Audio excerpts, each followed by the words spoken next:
right, everybody. It's Ryan here. Very excited for you to join us this week. Very honored and grateful that we've got a friend of mine here that's just been phenomenally helpful in my own life, especially in the area of relationships and intuition. And her name's Sue Dumais, and just super excited for you guys to hear some more from her. We're gonna have a great chat here, and this is definitely in the area of just well, you're gonna get to hear it, but it's around heart-led living. You know, really going through intuition, something that's been super helpful for me. Just getting out of here and getting into here more, and just again, like I said, super helpful in relationships. And so yes, without further ado, Sue, thank you so much for being here and joining me. I know I haven't talked to you in a long time, but you and Lara always have a tender spot in my heart. You always hang out there, so I appreciate both of you. Thank And you. yeah, I'm excited to be here and see where we go in the conversation. You know, when you reached out to me, you're like, "What do you want to talk about? Is there something specific?" I'm like, "I'm all about organic conversations, and again, I'm a heart-centered speaker, so whatever comes through my heart, whatever comes through my voice, is I trust that that's what your audience needs to hear. So even if I don't know your specific audience, I have a feeling and a sense of what they need to hear today. And that's really what heart-led living is all about, is being able to get out of our heads, let all of the limitations and the programming and the ideas of what we think we should or shouldn't do. We can let go of all that or bypass that by dropping down into the heart space and letting our intuition, letting our heart lead the way. And when we lead from that place, when we are guided by that internal GPS, it's actually serving everyone, everywhere, all together, all at once, including you. That's the beautiful thing. We're included in that. So as the message comes through, it's for me, it's for you, it's for everyone who happens upon this video, this interview. And when we can operate from that space, from the heart, we bypass all those limitations at the level of the mind, and we can be of higher service. We can have greater impact because we're not held back by anything, really. There's no boundaries in the heart. There's no limitations in the heart. And when we can operate from that space, it's such a gift. And it's just, the side effect is really miracles. My life has been miraculous. Once I got out of my head and into my heart, things have happened in my life that we can't even begin to plan in the head. It's such a limiting space. I don't know why I keep saying this. It's like limiting. I feel like the mind is, I don't know what the message is that everyone needs to hear, but I feel like the mind is a big block, and it's becoming a bigger block for a lot of people. And we're actually being called to come from that space of knowing. And a lot of people mistake knowledge with knowing, and they're two very different things. Knowledge in the head, I'm not dissing knowledge. Knowledge is great. We can gain knowledge, but sometimes knowledge is actually the biggest block, because the mind thinks it knows, but the heart knows. The mind only thinks it knows. So when we can get that beautiful marriage between the knowledge in the mind and the knowing in the heart, then that's where we really feel the impact of our lives and our actions and our voice and our words and our song, whatever it is that you're meant to do in this world. Even the games you're creating, when they're created from that heart space, we are actually serving humanity at a greater level. Wow. Thank you, Sue. There's very much I'd like to unpack there, and a lot of questions that I have around that. You talked about, this life of miracles that you've been able to live now, thanks to being able to operate from there, and I didn't get a chance to fully introduce you. You've authored and published many books.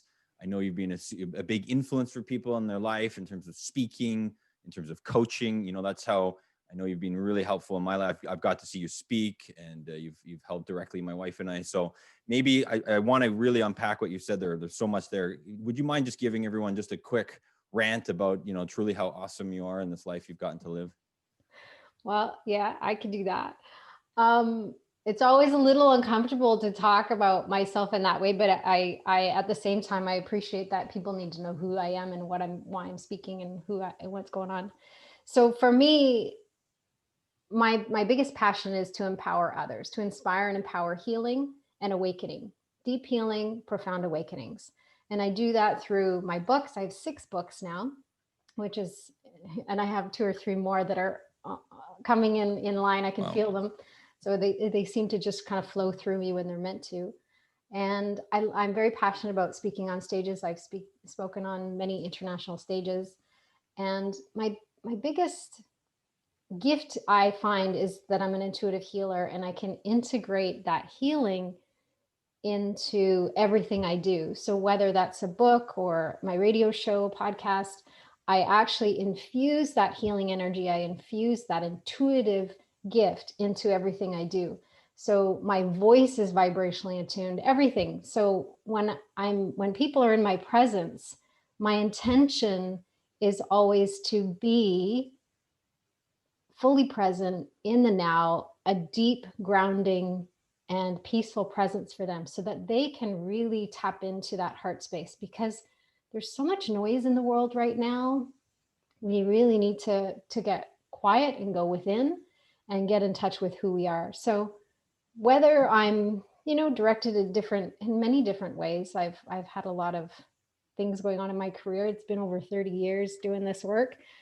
I I love it because it's so organic and it's so heart led and it's so intuitively guided that it really, it brings like just such wonderment for me and curiosity as to where I'm going to be heading next. I have become, I don't know, since I've talked to you, I don't think I was the last time. I'm an ordained minister now as well. So curious things have come in Mm. to enrich my career and the impact I can have on my clients. So that's me in a nutshell. That's amazing, and very much appreciate you and the work that you do in this world. Well, fantastic. And then, I mean, just a little bit. Then, how did you get started on this path?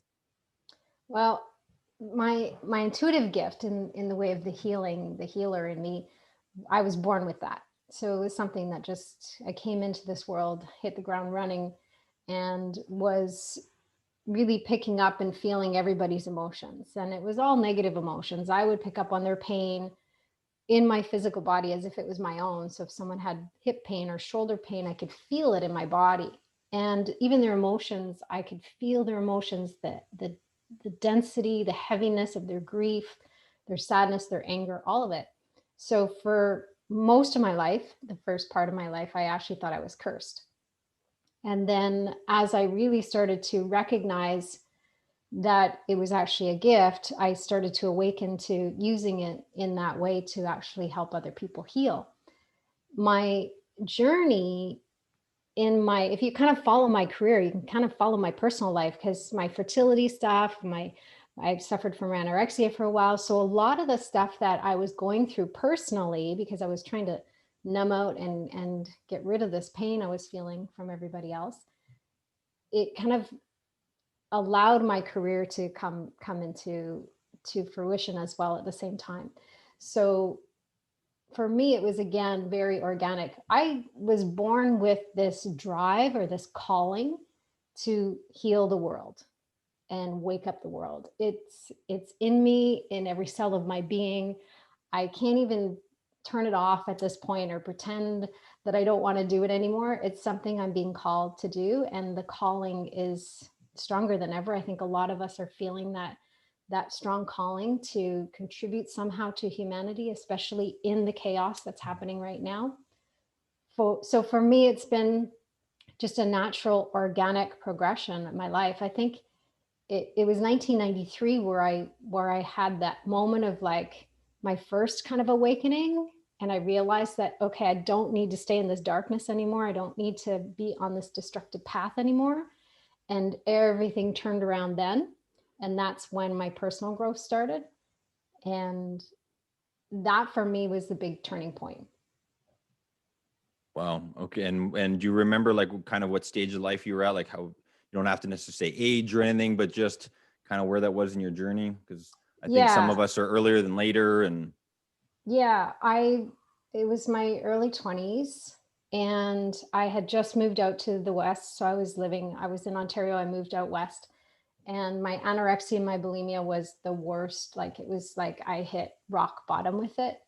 I was drinking a lot, so alcohol abuse. And I woke up one morning and I barely remembered the night before, but I remembered writing a poem. And I went to the garbage because I crumpled it up and threw it away in the middle of the night. But I pulled out the poem and straightened out the page and I read it, and it hit me so deeply. And I was like, I am on a path of self destruction. And if I keep on this path, I'm not gonna, I'm not gonna live much longer. So it was in that moment I realized, I'm like, I need to turn this around. I can't keep pretending that nothing is wrong or that I've got it under control. And the next day I went for counseling, and that's where it all shifted. wow. Um, yeah, I know I've heard a little bit of your story, and I know it was quite difficult, and it's just interesting to me. We had Dr. Suki as well recently, and he had, quite a tough story through his teens there as well. And it's so amazing to see, from being in such a dark and a tough time to where where people can go with their lives and where you have. And yeah, that's phenomenal. Thank you for sharing that. Um, one thing you had shared there about being very empathic, if that might be the right word. I feel like we all are at some degree and I think I was, or I am quite a lot. And one big thing you mentioned there is just the pain you felt of other people's. And I realized, and this took me quite a while, it wasn't until my 30s, that a lot of the stuff that I felt, that I thought I was feeling about myself, was actually other people's. And that was such an awakening to realize that, oh, wow, like if I could just, if I'd realized that earlier, I would have been able to feel a lot better about myself rather than, carry all this weight all the time that necessarily wasn't mine. So, is there something you can offer people in terms of how to help them realize kind of what's theirs, what's other people's, and like realize that you don't have to be carrying around other people's stuff? Well, there's a lot in that. There's a lot of understanding that I can teach in that, because when we have an understanding of what's happening, then we can shift it on our own. So the first thing to ask is like, is this mine? When I first got that question, I was just like, oh, thank God. The moment I asked, is this mine or someone else's? If it was someone else's, it would leave my body. It would, like, I would actually see the separation of it as like, oh, okay, it's over here. It's not mine, it's theirs. And then in that, you can kind of discern between yours and somebody else's. So even just that question, is this mine or someone else's? Hmm. Right now it's really challenging because there's the collective wounds coming up, and then there's all our individual wounds coming up. So that's what's rising to the surface. And that's why we're seeing a lot of like darkness or intensity or attack or judgment and battlefields and people fighting. It's all of our density, all of our leftover darkness rising up. And we all have a shadow side. We all have some of that density within us. Even us, light workers and people that are like, fluffy and friendly and peaceful, we still have that dark side in us, and we need to honor that dark side and then clear it. So when we're feeling the resistance is a finger pointing to something within you that you need to heal. Resistance is a friend. Hmm. So I define resistance as the gap between what the mind thinks and what the heart knows. The further away your mind is from the heart, the bigger the gap, the bigger the resistance. So if, for example, you're feeling pain or anger or resentment, and that's a form of resistance, and you sink into it, one, identify if it's yours or someone else's. If it's yours, give it back to them, because as long as you're carrying it, they can't heal it. It's not actually helping people to pick up their stuff and carry it for them. It's actually denying them access to it. Same thing with our own stuff. We can project stuff out, and as long as it's over there, we can't heal it. So we need to take back, own what's ours, give back what's not. That's the first piece. And then look at the resistance. Be willing to feel it. Be willing to go into the anger, go into the resentment, whatever it is. Feel the feeling, feel the energy of it. Emotions are energy in motion if we allow them to be in motion. But if we hold on to it, or if we deny it, or bury it, or push it away, then we're contracting around it, or we're restricting it. So when we can allow ourselves to go into the resistance and sink into it and feel it, feel the feeling, feel the experience, be present with it, then we can actually get in and underneath it. And quite often what's underneath it is a thought or a belief that's no longer in alignment, or that is not in sync with what we know in our heart. So for example, money. A lot of people have money issues. A lot of people are struggling with abundance. You can have a belief that you want to have abundance, so that you're opening up to abundance, or you're saying affirmations, money flows easily to me, whatever it is. But if you have a belief in the subconscious mind that you don't deserve, or you're unworthy, it will override your desire. So in that gap between the knowing in the heart, which is you're abundant, no matter what, you are deserving, you are innocent, you are loved, you are whole, you are complete. That's the truth in the heart. But in the mind, you have a conscious desire and a subconscious belief. That subconscious belief will be highlighted if you follow resistance. If you follow the resistance of anger, resentment, grief, procrastination, it can be behavioral or emotional, all those kinds of things. So for me, resistance is like a key. It's like a finger pointing. So if you can follow resistance, you're going to uncover a lot of things, and you'll be surprised what's underneath. Wow. You like literally, I think my mind just blew a little bit there. When you said, resistance, I think I got it. Resistance is a finger pointing at something inside of you need to heal. Yes. I say that right? Yeah. My point is that's huge, right? Because a lot of times, and I know I've done this, and I still do to today, is I'll have this uncomfortable feeling, right? I'll have this resistance that you're talking about within me. And rather than maybe wanting to look at it, or maybe not even being conscious to look at it, I go and project it and say, no, that's somebody else that's causing that. It's their fault, So now all of a sudden I've taken my focus, my energy, my power, and I've just all of a sudden given it to them and said, oh, it's your fault. I'm angry. But just by that, you said, like, just by having that awareness that, no, maybe that anger is something I can look at it, that I get to heal, and I don't need to give my power. I can take my power back in that situation and do my work. And like you said, then allow myself to actually feel angry. Yeah. Then it makes a difference. A lot of people get to the resistance and they judge it. Now, if you judge it, then you add resistance to the resistance. Right. So if you notice, oh, wait, I'm feeling resistant right now. I'm feeling, angry. And yeah, they did something. But what's happening is life is happening. And 10 people can be in the same room and life happens and only one person is triggered. So it's your responsibility to then look at your trigger. Okay, life just bumped up against something that's left over in me that needs to heal. That's why I feel resistance. That's why I feel this discord. So you use it as like I said, a finger pointing to, let's go inward. Let's see what that is and let's get underneath. So when you're talking about relationships earlier, it's the same thing in relationships. It's so easy to project, especially in intimate relationships, because we feel really safe there. We can easily project and go, well, if they would just change their behavior, then I would feel better. Right? So it's conditional, and it is projection in a way.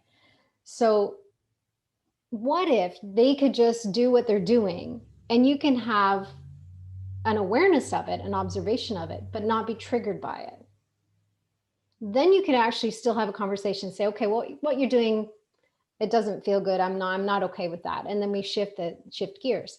But if you're triggered and you're emotionally charged about something, chances are it's got history, and it's not just about what's happening in the present moment.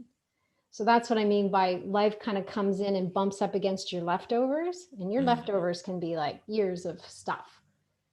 And that's where it gets really easy to project or judge the other person, project your stuff onto them.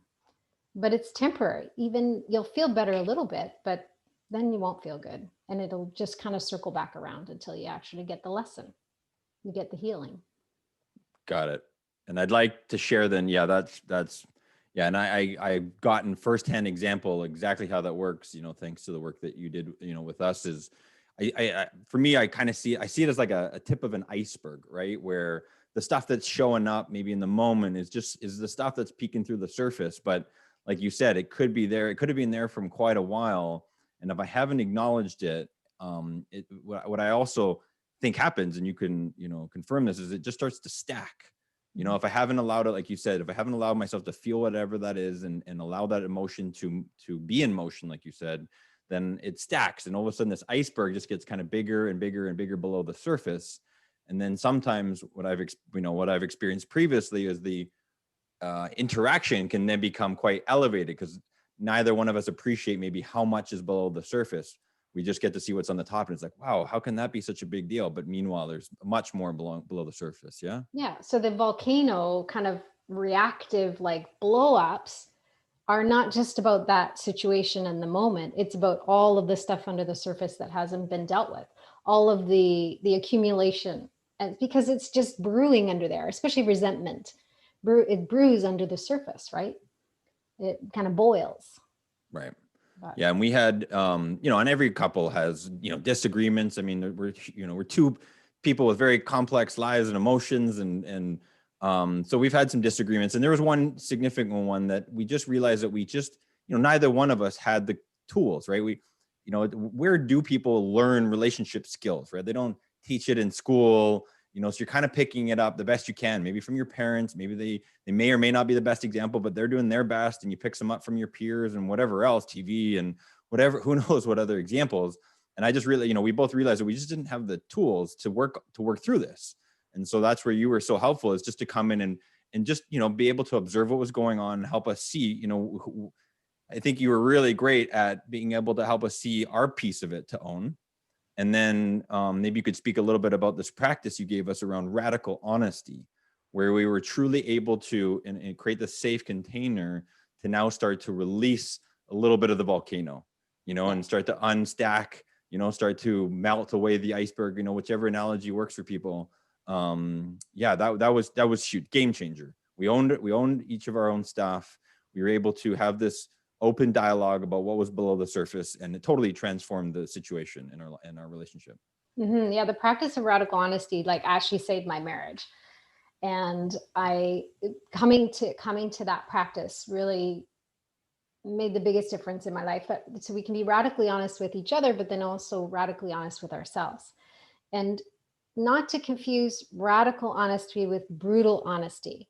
We do not do brutal honesty in a marriage. It does not work. It ends poorly every single time. So it's radical honesty. And radical honesty includes owning your own stuff, recognizing, identifying, and owning your own stuff. But it's also witnessing and listening and being that compassionate witness for the other as well, without judgment. That's a challenging thing, is we're actually programmed to judge. We're born natural observers. We're programmed to judge. So to drop that judgment and hold space for that individual, the person that you're wanting to do this practice with, give them that space to speak, to share what their experience and their perception of whatever it was, whatever the trigger was, and then share what they need. Even identifying what you need is challenging, and then sharing what you need is another challenge. So the practice itself is a conversation, a radical, honest conversation, but it really needs to have that deep listening component to it as well. The other piece that I find that is for radical honesty that's really, really important is identifying the fact that men and women are very different communicators. We have different ways of expressing ourselves. We have different needs. We have different ways of listening. There's more natural ways for men than women, and more natural ways for women than men. It's different. And when we can actually witness and understand that when a woman is sharing and she's just, sharing, offloading, kind of just getting it off her chest, and a man goes into trying to fix or problem solve, that's a default setting for them. And that offloading is a default setting for women. It's therapeutic for them just to share it out loud. So to understand those two differences, we can actually find a way to get you on the same page so that communication is effective, and we can honor each other's process while honoring our own process at the same time. So neither's right nor wrong. It's just different. And then we actually we create a bridge basically between the two ways of communicating and find that path that works for that couple, that individual. Right. Yeah, that's huge. I mean, I remember years back, there was a funny video on YouTube. It's not about the nail. Do you know this one? No. Okay. It definitely oversimplifies what you just said, but in 3 minutes, it does. It was very helpful for me to see that difference, right? Where women, typically just, again, like, need to express, right, and get that emotion through, and they don't need anything fixed, right? This is just me, it's a volcano, right? I need to vent a little bit. And then the man, this has been a big thing for me, is just being able to be present with that energy and that expression, and not jump in to try and, because I want, is my wife or whoever it is, like, I want to help, right? I want to serve, I want to support, I want to help. It's not like, it's not that there's something wrong, or that's how we're built, like you said. So I think it can be great when you know those two differences and you can allow each other to, honor that. And then, maybe, the wife can give the husband, okay, great, I'm just need to express myself, and then here's something over here that you can fix, so then they can, be directed over there. Just to know, it's huge, right? Yeah, for sure. Awareness is key. Yeah. Right. And then with the radical honesty practice, is there just how can that look in practicality? Because I know there's some key things, like, for example, you don't want to say it's, when you're speaking in that container. I know it's been really helpful is to not phrase things like, so this is what I need you to do. When you do this and you do that, like, if you use a lot of yous, it doesn't usually go very well. No. When you said, you really got to own your feelings and what you need. And so it's a lot, I found it far more constructive to be coming from, look, this is, regardless, this is what I need. This is what I'm feeling, Can you give some suggestions about the practice? Right. Yeah, for sure. There's actually, I have on my website, if you search Radical Honesty, Save My Marriage, you'll find there's a radio show episode on it. I think I sent that to you and Lara at the beginning. Mm-hmm. And it outlines kind of how the practice can be set up so that you can be successful. So that's something that everybody can access. I'll share the link with you to share it. Awesome. Yeah, we will. So the whole idea of language is so powerful. And the moment you say, you make me frustrated, or you're just so frustrating, you're actually, and I've got the finger pointing as you're doing the video, because it's like, it's a very direct attack feeling in the language. And what happens is that person immediately goes into defense. There's no listening, there's no open conversation, there's no room for radical honesty, because both people are closed in a way. So when you can own how you feel, I feel angry, period. Just even stop there. I feel angry, and just honor that anger for yourself, but also them witness it. And then you could say, I feel angry when you do, whatever the behavior is. But it's ownership of I first. So we use the I language. We don't do the you with the finger pointing, because that closes people down and that creates that defense. And people can't hear when they're defensive. So empathy is the one thing to actually bring the defenses down. So if you actually start a conversation, doesn't matter who it is, if you actually start a conversation with empathy, you're going to open up their ear and their mind to listen. So for example, I had this one client who had this boss that was just like full on, like just a tyrant, and would attack people and yell at people and blow up and then come back and apologize and that sort of thing. And she was really struggling, and she's like, I don't want to quit, but I can't stay in this environment. So I said, well, let's do a couple sessions around communication. So I taught her the communication model and started with empathy. I'm like, go in and start with empathy. What are some things that you can imagine he must be struggling with? And she's like, well, I know there's a lot on his plate. I know there's a lot of changes that have been happening, and he's probably feeling a lot of the burden and the stress of trying to take care of everybody. I'm like, okay, start with that. And then share your intention. My intention right now is I just need to just share with you how I feel and what's been happening and what I need. Do you have space for that? So you ask permission. And then there's an opening. So she went in, and he's like the type of guy that you just, as soon as you walk in, he's got his defenses up. She started with empathy. His defenses not only disappeared, they melted, they were obliterated, they were gone. And he literally opened up his heart to her and just shared all of the challenges and everything that was going on with him. And she was just like blown away.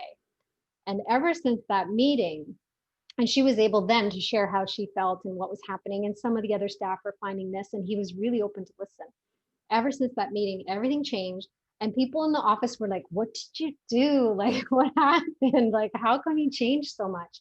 But that's what it was. The key was empathy opened up his ears and dropped his defenses enough to really hear and connect with what she was really needing. Wow, that's amazing. It's like the it's the age-old saying that our mom said, put yourself in their shoes, right? Yeah.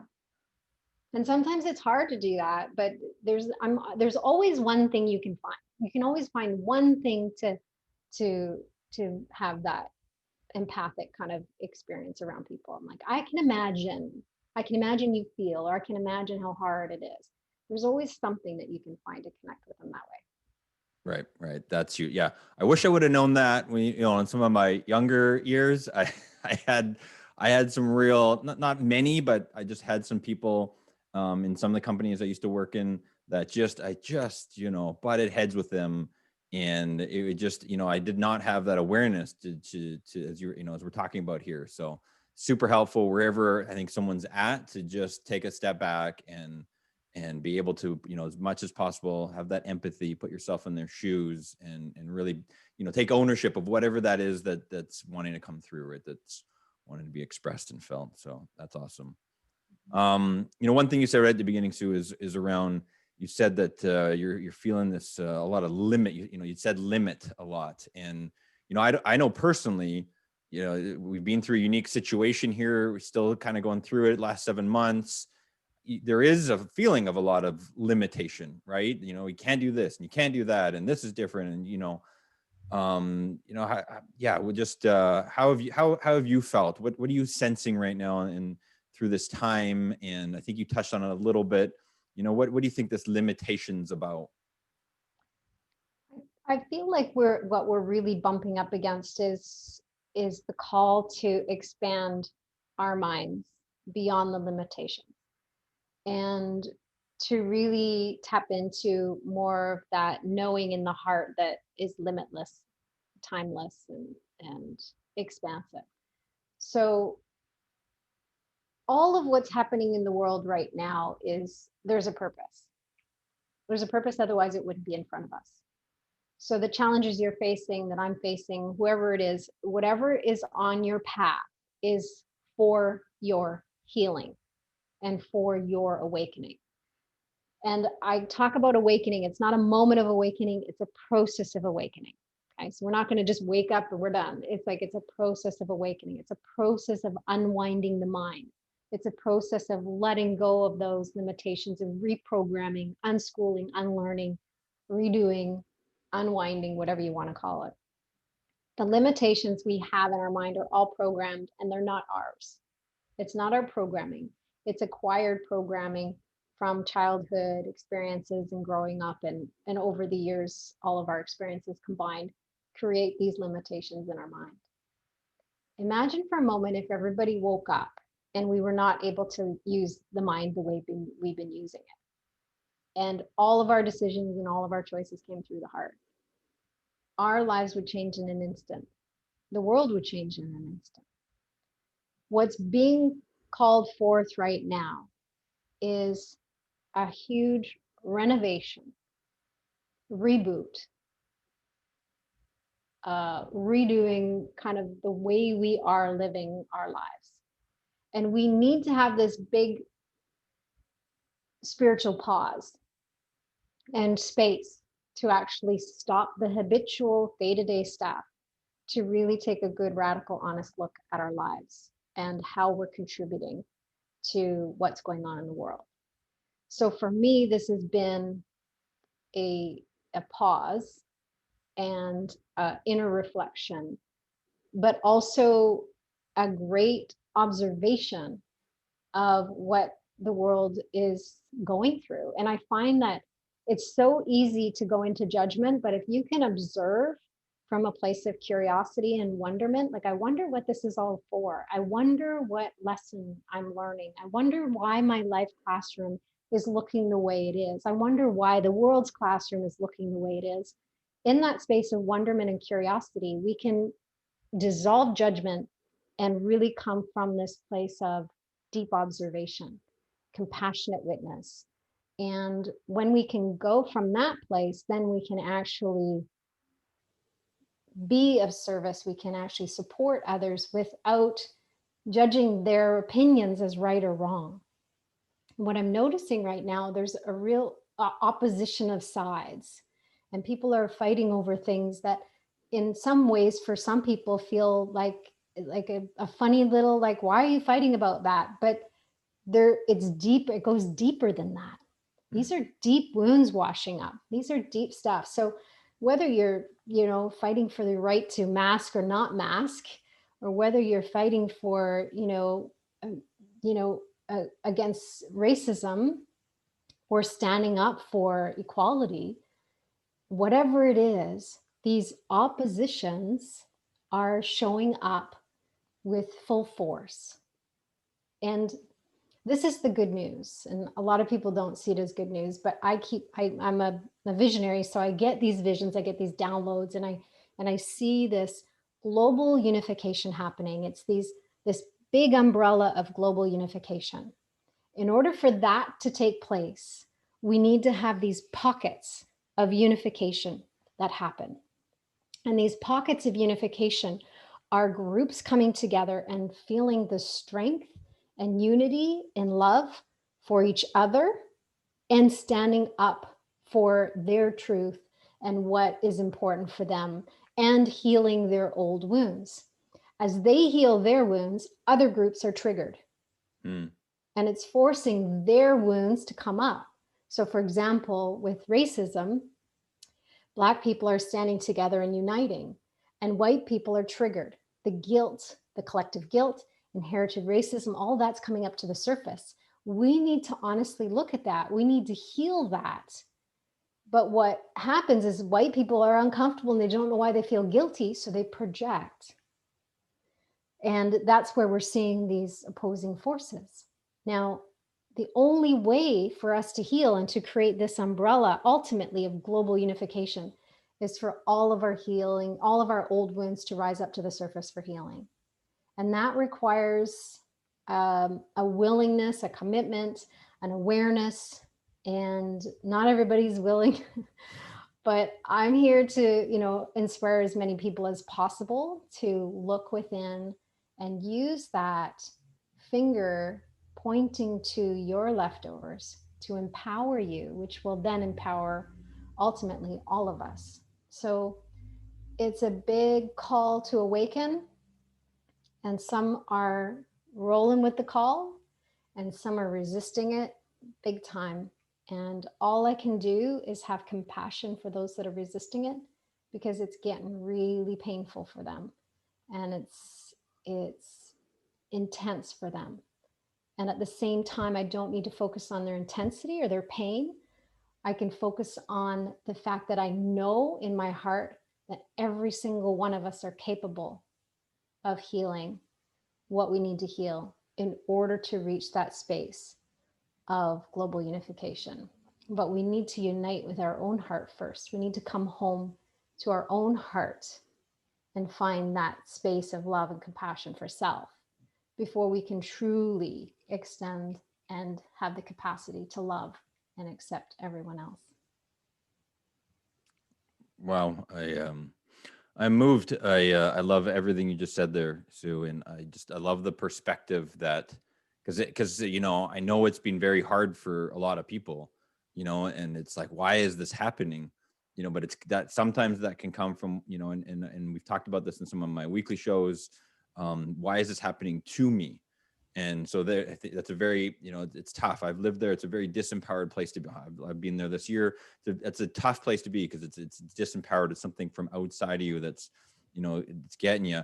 But what you shared there is shifting that around, and that the power of curiosity and being able to go, okay, and the faith that you have there is phenomenal. Where it's like, no, this is meant to happen. This is showing up for a reason.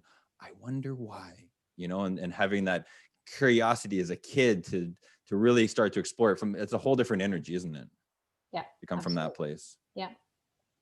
So yeah, I love everything you've said there. And because there is, and I've sensed that there's a lot of, it's very, black and white and binary, 0 and 1. Like it's very, oh no, you're right, I'm wrong.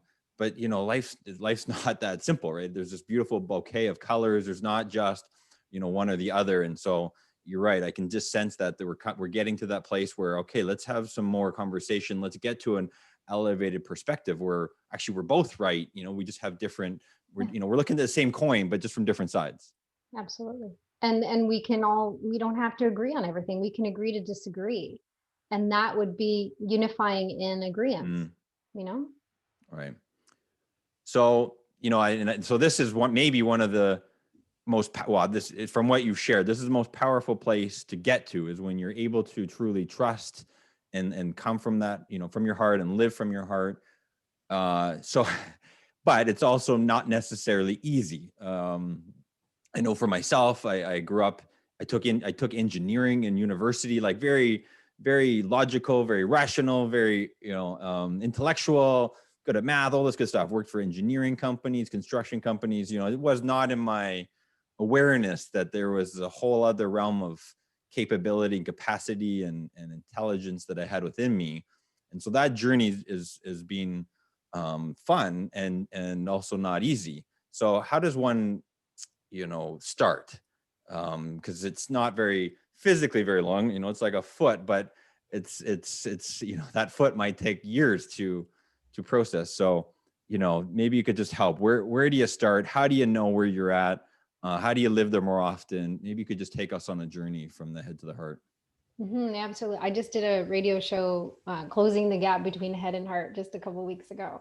And that's exactly it. It's just like how it's a short physical distance, but it's a long journey for a lot of people because we were born intuitive. We were born naturally intuitive, naturally observing, curious. We were like overflowing with curiosity. And over our lives, we actually got disconnected from it. So it's a process of remembering, as opposed to how do I get there? It's like, how do I remember? How do I remember my true nature, which is more intuitive than logical? What's happened over the years, the way I always like to look at it is there's two options, two drivers. You can either have your head driving the car and your heart in the passenger seat, or you can have the heart guiding that internal GPS.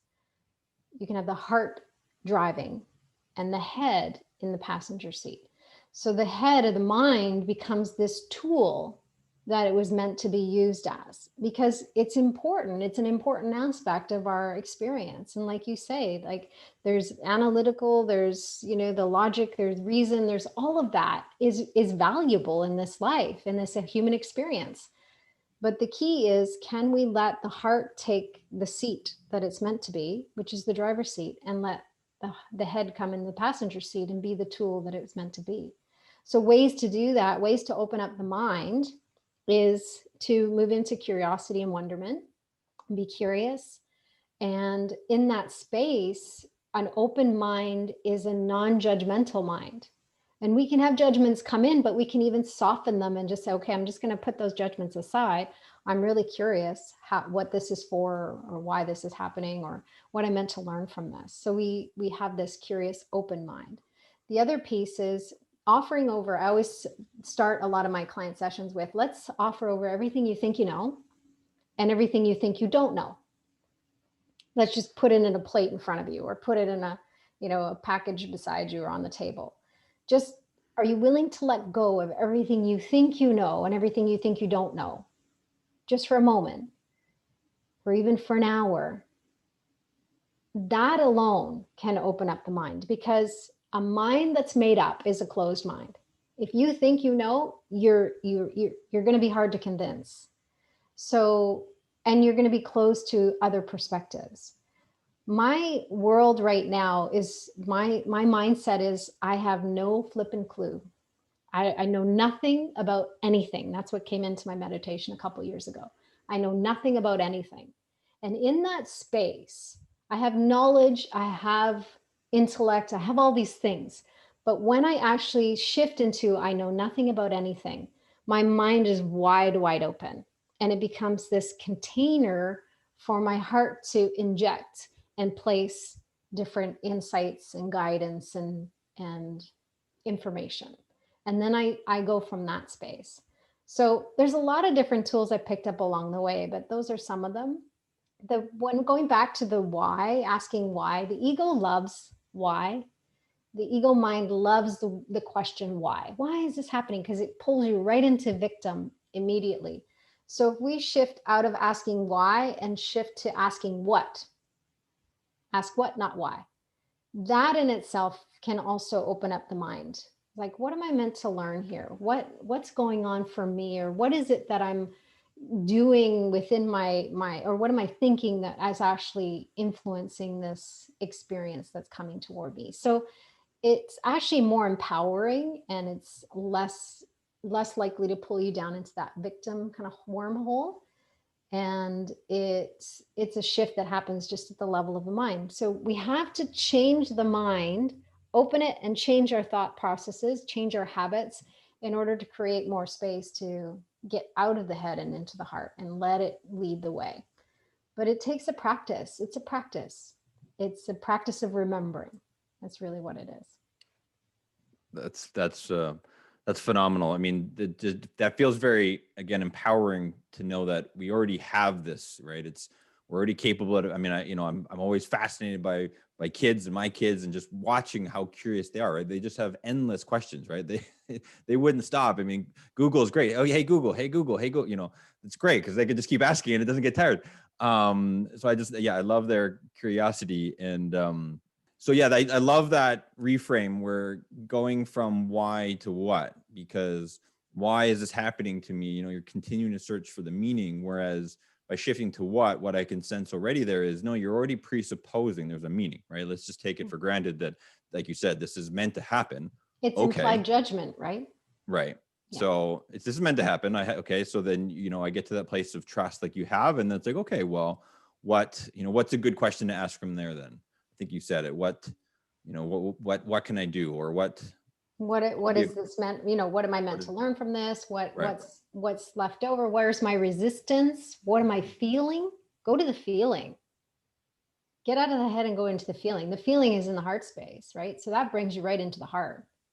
It's an emotional connection to your emotional body. So what do I feel and where? That's a good question.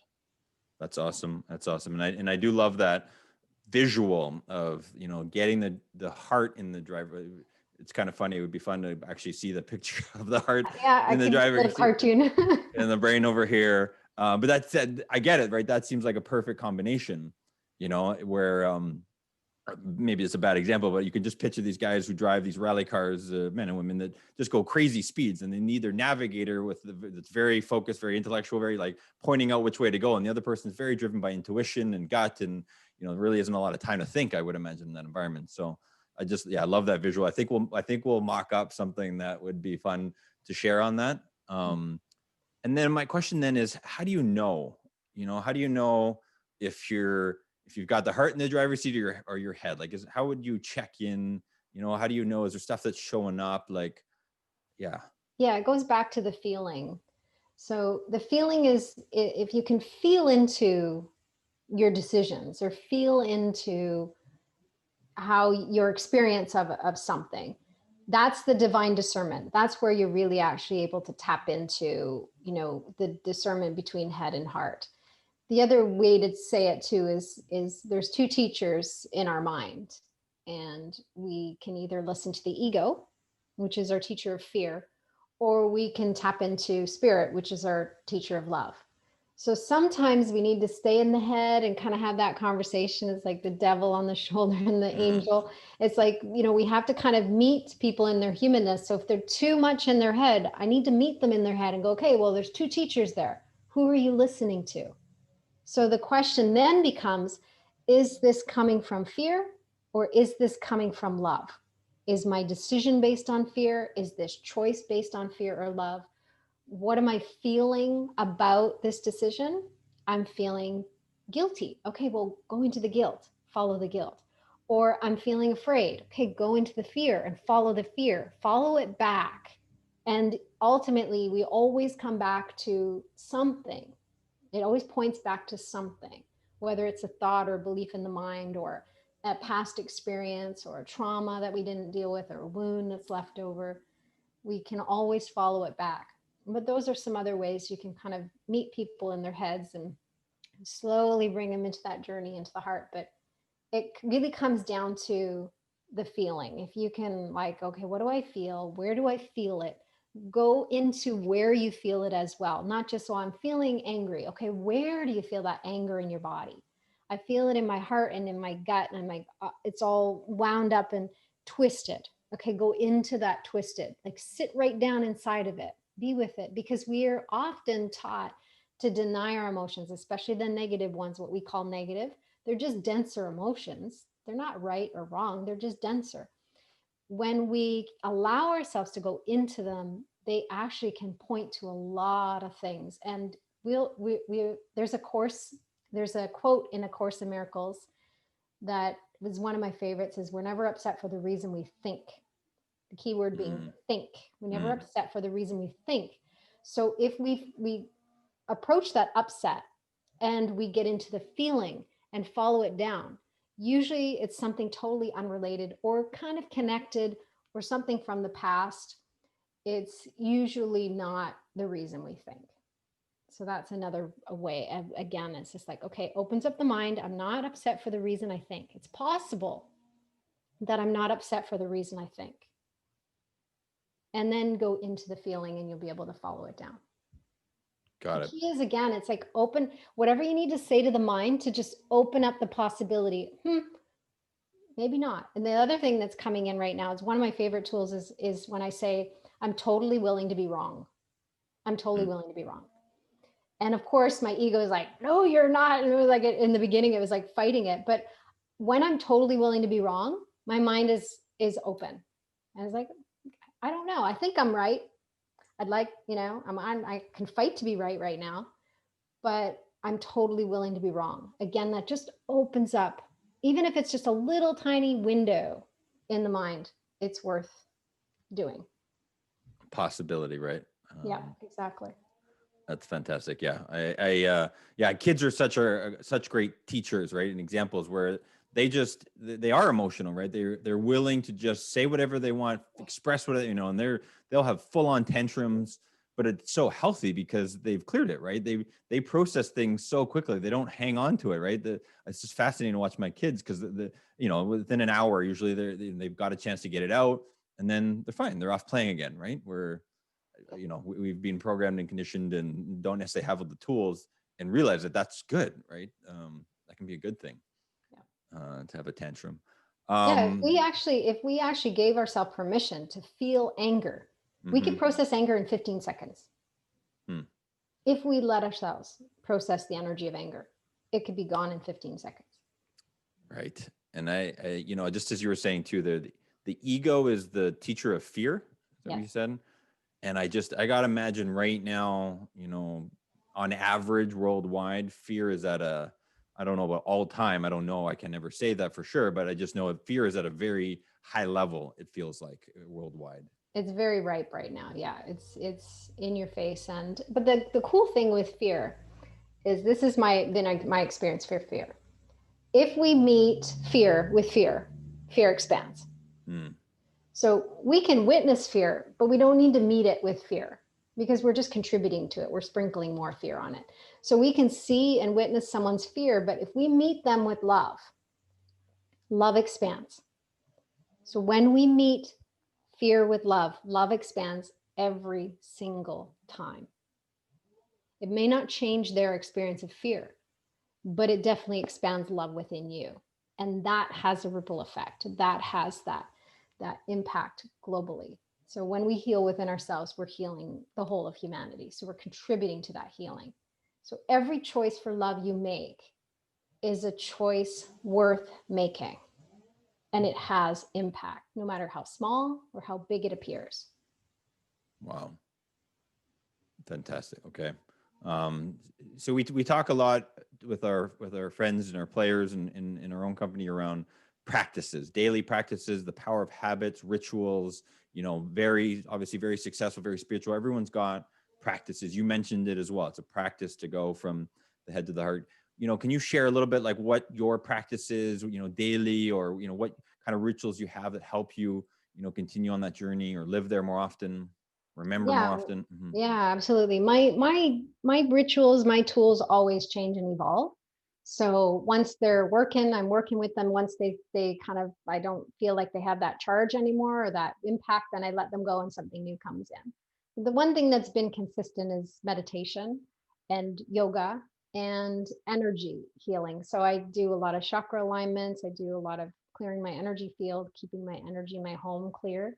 I actually just came across this new tool. It's called a Miracle Eye Cube, and it actually is based on quantum sound healing. So it actually like cleanses and clears and like purifies my whole space. Like it's actually got a bigger radius than my home, but it's like having like 100 cleaners or 100 healers in my space, in my world, in my body, clearing everything. So that kind of work is really important to me, keeping my energy clear, keeping my energy in alignment, meditation.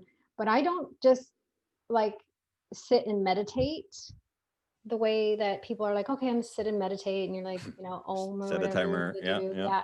I did that over the years. I've done that, but if I wake up in the middle of the night, I'm instantly in meditation. If I'm going through my day, I'm being in the doing. So that's a living, breathing, walking experience of meditation. So my whole life is a meditation. I'm not just meditating on the mat.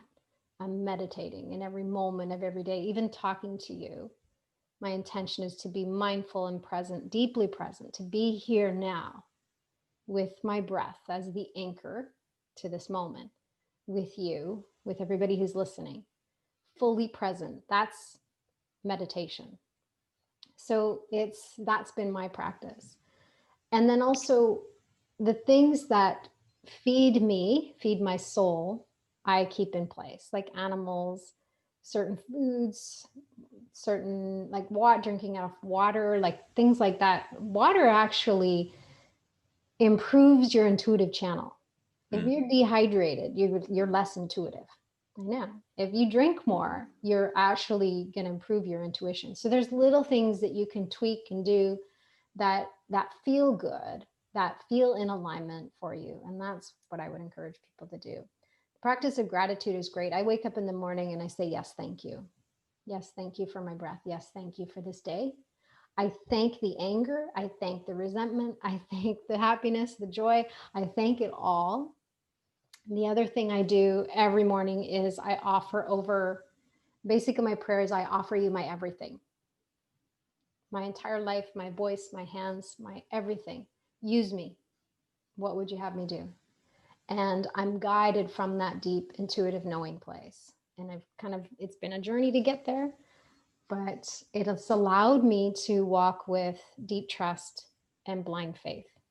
And I follow my heart even when it doesn't make sense in my head. I trust it beyond anything now, so solidly that that's been a practice for me. Well, thank you for sharing that. I know for myself, I've gotten hard on myself when I'm like, no, this is my morning routine. You know, I've talked to people, I've done a lot of Tony Robbins conferences and Hour of Power and priming and all this is, and I was very rigid about it. And I would just exhaust myself eventually, you know, it would, and then I'd add to it and it'd be like an hour and a half in the morning and it just was unsustainable. And then I've gotten to that place, and I appreciate you sharing that as well, where it gives me some, you know, faith that it doesn't have to be the same, right? It's going to evolve. Like I like variety. I like change, you know, different life stage. I mean, the energetics are always different. So just being willing to, I guess you have some underlying sort of principles, like the things you want to make sure that are there, but how they show up, how you express them, how you practice them is going to evolve and change, right? Yeah, there's certain things that in the beginning or in certain times of your life, you need to make non-negotiable, Mm-hmm.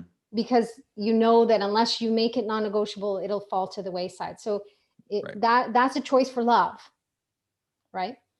A choice for fear would be, I'm going to do all of this and it's uncompromising and it's like rigid. That's a choice for fear. Okay. So we can just shift it. Even if you just shift it in your mind, you're doing the same thing, but your perception of what you're doing or your intention behind what you're doing has changed. So certain things need to come in and be non-negotiable for certain times, certain periods.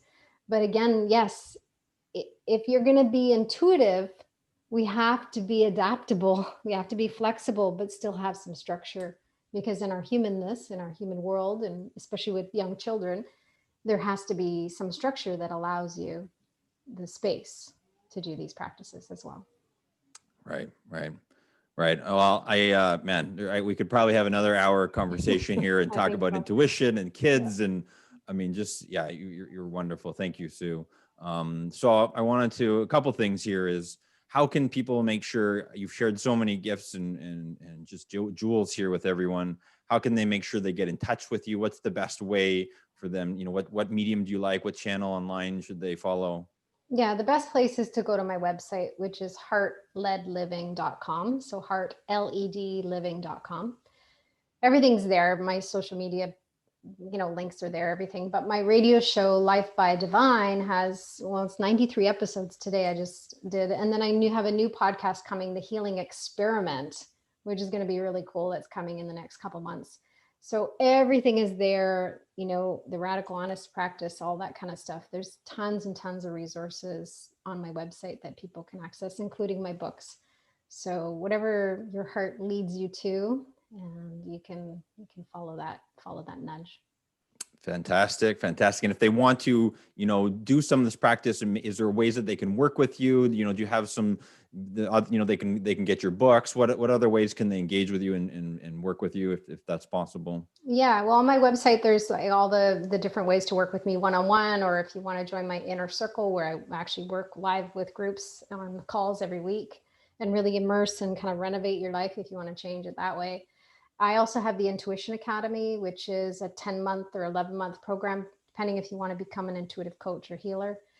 It can be a self-study, or it can be a deep immersion into a mentoring experience with me as well. So that's, again, on the website. But the Intuition Academy is a unique unschooling experience. So it definitely takes you on a journey to unwind your mind and clear and align your intuitive channel, so that you can really walk with feeling more of a deep trust with your intuition. If you want that intimate, like, remembrance of your intuition, the Intuition Academy is the way to do it. Okay, fantastic. Yeah, I love the sounds of it, because I just know for me, I like to be in like a course of study, right? It's one thing to kind of just read and grab onto stuff, but I like, when someone like yourself shared it in a structured way that I can go through and I can follow step by step. Last week I shared some stuff on our live show about investing, and just a course that helped me shift my mindset around money and the markets and all this kind of stuff. This is obviously, but similar, where you can just follow a program and have a great teacher, right? Like every Olympic athlete's got a coach. And so it's just, yeah, so that's amazing. I hope a lot of people, check that out and are able to just continue to receive gifts from you.